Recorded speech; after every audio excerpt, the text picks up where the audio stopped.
Hello दोस्तों, नमस्कार। मैं हूं डीके और आप सभी दोस्तों का डीके क्लासेस में स्वागत है। तो मैं लेकर आया हूं एक क्वेश्चन आपके सामने। चलिए, ये क्वेश्चन पूछा गया है एसएससी सीजीएल। कहाँ पूछा गया है? तो एसएससी सीजीएल टीयर 1 2022 का। ठीक है, एसएससी सीजीएल टीयर 1 2022 का क्वेश्चन है। तो देखो, पहले मैं इसको बेसिक से बताने वाला हूँ। हर एक क्वेश्चन का देखो क्या है ना, कि अगर आप तैयारी कर रहे हैं तो कोशिश करिए बेसिक जानने की। अगर आपको बेसिक आ रहा है तो ट्रिक याद करने में आपको बहुत ईजी हो जाएगा। और ट्रिक और बेसिक दोनों मिलाकर आप किसी भी एग्जाम में, यानी चाहे आप एसएससी में बैठ रहे हैं, अगर एसएससी में नहीं बैठ रहे हैं, जिस एग्जाम में टाइम है वहाँ तो आपको ट्रिक सीखने की ज़रूरत भी नहीं है। आप बेसिक से ही क्वेश्चन को सॉल्व कर लेंगे जहाँ आपको टाइम मिल रहा है। ठीक है, लेकिन जिस एग्जाम में आपको टाइम नहीं मिल रहा है वहाँ आपको ट्रिक, जैसे एसएससी, इसमें आपको ट्रिक सीखना ही पड़ेगा, बेसिक के साथ साथ ट्रिक भी, क्योंकि सारे क्वेश्चंस बेसिक और ट्रिक पर नहीं लगते हैं। तो इस गलतफहमी में बिल्कुल ना रहिए। तो चलिए हम इस क्वेश्चन को फटाफट पढ़ के सॉल्व करके दिखा देते हैं। तो पहले मैं इसको बेसिक से सॉल्व करूंगा। क्वेश्चन क्या कह रहा है कि एक ऊर्ध्वाधर खम्भा और एक ऊर्ध्वाधर मीनार समतल जमीन पर इस प्रकार स्थित हैं कि खंभे के शीर्ष से मीनार के शिखर का उन्नयन कोण 60 डिग्री तथा मीनार के तल का अवनमन कोण 30 डिग्री है। यदि मीनार की ऊंचाई 76 मीटर है तो खंभे की ऊंचाई ज्ञात कीजिए। अब इसका मैं डायग्राम दिखा देता हूँ। देखो, तो ये रहा इस क्वेश्चन का डायग्राम। ठीक है, मैं डायग्राम ऑलरेडी पहले से बना रखा हूँ ताकि इसमें समझाने में ज़्यादा टाइम ना लगे। ठीक है, अब देखो कह रहा है कि एक एक खंभा है। यहाँ पर आपको एक खंभा दिख रहा होगा। ठीक है, और ये एक आपको मीनार दिख रहा है। ये क्या है? ये मीनार है। ठीक है, और चलो इसको मैं यहाँ लिख लेता हूँ, मीनार। ठीक है, तो खंभे और मीनार, अब देखो कह रहा है कि जो खंभा है इसके शिखर से उन्नयन कोण, मीनार के शिखर का उन्नयन कोण। तो उन्नयन कोण का मतलब होता है एंगल ऑफ, इंग्लिश में इसको हम क्या कहते हैं? Angle of inclination. ठीक है, एंगल ऑफ इंक्लाइनेशन हमेशा क्षैतिज से ऊपर की तरफ बनता है। इस तरीके से दिख रहा हो आपको। ठीक है, एरो जो दिखा रहे हैं, तो ये हो जाता है एंगल ऑफ इंक्लाइनेशन। ठीक है, ये 60 डिग्री। अच्छा, 60 डिग्री तो देखो इसके लिए जो हो जाएगा परपेंडिकुलर हो जाएगा ये, यानी हम परपेंडिकुलर की बात करें तो इसके लिए सिर्फ परपेंडिकुलर ये हो जाएगा। ठीक है, और नेक्स्ट कह रहा है कि एंगल ऑफ डिप्रेशन, मतलब अवनमन कोण दे रखा है 30 डिग्री। तो अवनमन कोण हम 36 से नीचे की तरफ, यानी ऊपर से नीचे की तरफ जब देखते हैं तो अवनमन कोण होता है, और नीचे से ऊपर की तरफ जब देखते हैं तो उन्नयन कोण होता है। अवनमन का मतलब होता है एंगल ऑफ डिप्रेशन डिप्रेशन और उन्नयन का मतलब होता है एंगल ऑफ इंक्लाइनेशन। ठीक है, तो यहाँ पर एंगल ऑफ डिप्रेशन क्या दे रखा है? 30 दे रखा है। ये 30 तो ये भी 30 हो जाएगा। इस हिसाब से अगर देखें 30 डिग्री हो गया तो ये इसका क्या हो जाएगा? परपेंडिकुलर हो जाएगा, और ये इसका बेस हो जाएगा। ठीक है, ओके। चलो, परपेंडिकुलर को हम इसको P1 मान लेते हैं, इसके परपेंडिकुलर को हम क्या मान लेते हैं? P2 मान लेते हैं। ठीक है, ओके। अगर ये P1 है तो ये भी क्या हो जाएगा? ये भी P2, सॉरी, P1 है तो ये भी P1 हो जाएगा। थोड़ा सा इस तरीके से डेटा मान रहे हैं, आप परेशान बिल्कुल ना होइए। ऐसा नहीं है कि बहुत कॉम्प्लिकेटेड मैं बनाकर इसको सॉल्व करूंगा, बिल्कुल नहीं। एकदम इजी है, आराम से इसको हम लोग सॉल्व कर लेंगे। चलिए, अब हम बात कर रहे हैं, अच्छा, बेस को भी कुछ मान लेते हैं। बेस को क्या मान लेते हैं? चलो बेस को एक्स मान लेते हैं। ठीक है, ठीक है, बेस को एक्स नहीं, बेस को बी ही मान लें, ज़्यादा सही रहेगा, हमको ज़्यादा दिमाग लगाने की जरूरत नहीं पड़े। ठीक है, तो बेस को हम लोग क्या मान के चल रहे हैं? बी मान कर चल रहे हैं। ठीक, अब हम बात करें, देखो हमारे पास यहाँ पर दो ट्राइंगल, एक ट्राइंगल हमारे पास ये मिल गया और एक ट्राइंगल हमारे पास ये मिल गया। तो हम एक काम करते हैं, पहले हम फर्स्ट ट्राइंगल को सॉल्व कर लेते हैं। मतलब हम बात कर रहे हैं इन ट्राइंगल ए, नाम लिख लेते हैं इसको, ए बी बी सी, और इसको हम कर लेते हैं डी, और इसको कर लेते हैं ई। हम बात कर रहे हैं ए बी सी में, किस में बात कर रहे हैं? In triangle A B C में। ठीक है, तो एबीसी में जब देखेंगे तो देखो एबीसी में एंगल हमको कितना पता है? एंगल 30 डिग्री पता है। तो यहाँ से हम निकाल लेंगे tan 30 degree is equal to, अच्छा, tan थीटा इक्वल टू क्या होता है? तो tan theta is equal to होता है परपेंडिकुलर अपॉन बेस। ठीक है, तो देखो इसका परपेंडिकुलर थीटा के सामने, एंगल के सामने वाला जो होगा परपेंडिकुलर, तो परपेंडिकुलर को हम लोग P1 मान रखे हैं और बेस को क्या मान रखे हैं? बी मान रखे हैं। ठीक है, तो यहाँ, अच्छा, tan 30 की जो वैल्यू होती है वो होती है 1/√3।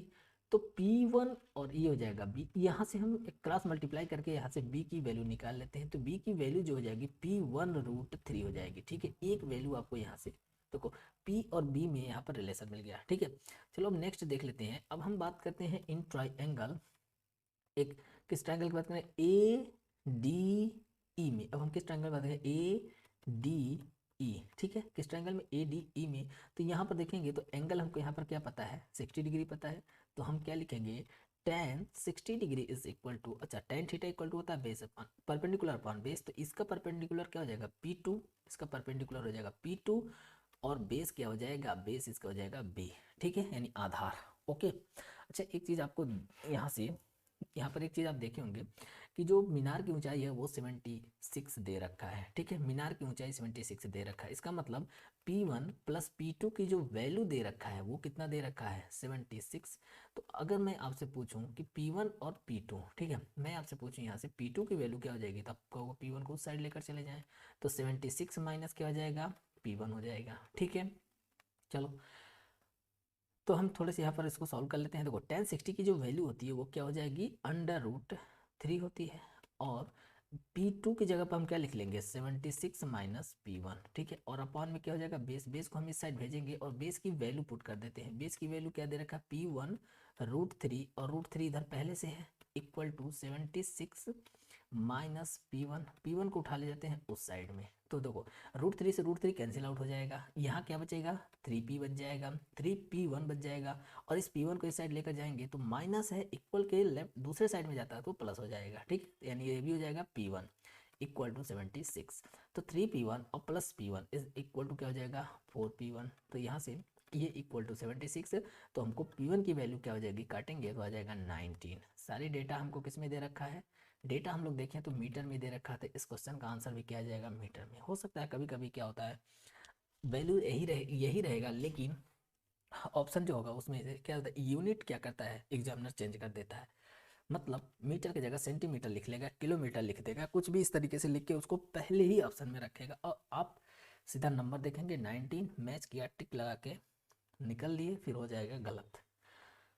तो चलो देखो, अब इसको हम लोग कैसे सॉल्व करते हैं। अब हम लोग इसको ट्रिक से सॉल्व करते हैं, और ट्रिक में आप देखेंगे कि ज़्यादा टाइम नहीं लगने वाला है, ठीक है। एक बार आप ट्रिक को अच्छे से सीख लीजिए, क्योंकि मैं सिखा रहा हूँ तो थोड़ा सा मुझे समझाने में टाइम लगेगा, लेकिन जब आप अप्लाई करेंगे तो बात मानिए आपको 20 to 30 सेकेंड के अंदर ही इस तरीके के क्वेश्चन को आप, यानी प्रश्न को पढ़ के सॉल्व कर सकते हैं, ठीक है। चलिए, तो मैं ट्रिक को समझाने की कोशिश करता हूँ। ओके, ये ठीक है। देखो प्रश्न में जो भी दे रखा है, देखो पहले हम सीधा सीधा एंगल को ढूंढेंगे। एंगल हमारे पास कितना है, एक है 60 है, एक है 30, और दिमाग में हम इमेजिन करेंगे कि tan 30 है, तो tan 30 की वैल्यू क्या हो जाएगा। तो देखो एग्जाम में तो आपको सीधा 30 लिखना है और दिमाग में मानना है कि tan 30, और इसकी वैल्यू होती है 1/√3, और 60 लिखना है और दिमाग में क्या, दिमाग में क्या इसे इमेजिन क्या करना है, 60 tan 60, तो इसकी वैल्यू होती है √3, हम 1 वैसे ही लिख लिए हैं, √3 होती है, ठीक है। अच्छा, tan थीटा इक्वल टू, अब अच्छा कोई भी आप देखेंगे, देखो थीटा की जब हम बात करते हैं, देखो tan थीटा इक्वल टू क्या होता है, परपेंडिकुलर अपॉन बेस होता है। तो देखो इसका जो परपेंडिकुलर हो जाएगा ये हो जाएगा, इसको हम लोग P2 मान रखे थे, इसका जो परपेंडिकुलर होगा, मतलब देखो ये डिप्रेशन का जो एंगल है, डिप्रेशन जो है ये कितना है, यहाँ से 30 हो जाएगा, तो इसका जो परपेंडिकुलर हो जाएगा वो P1, और बेस को B मान रखे हैं, तो इसका भी देखो 60 का भी बेस क्या हो जाएगा, B होगा, और 30 का भी बेस क्या हो जाएगा, B होगा।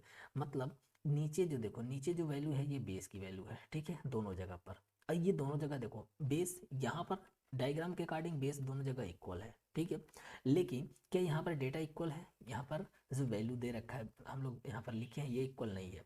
तो हम एक काम करेंगे, इसको हमें इक्वल बनाना है। तो इक्वल बनाने के लिए देखें यहाँ पर √3 है, यहाँ पर 1 है, तो सिंपली इसको कुछ करना नहीं है, क्या करना है, √3 से यहाँ पर ऊपर नीचे मल्टीप्लाई कर देना है। जब ऊपर नीचे √3 से मल्टीप्लाई कर देंगे तो देखो रूट रूट कट के क्या हो जाएगा, 3 हो जाएगा, और यहाँ पर हो जाएगा √3।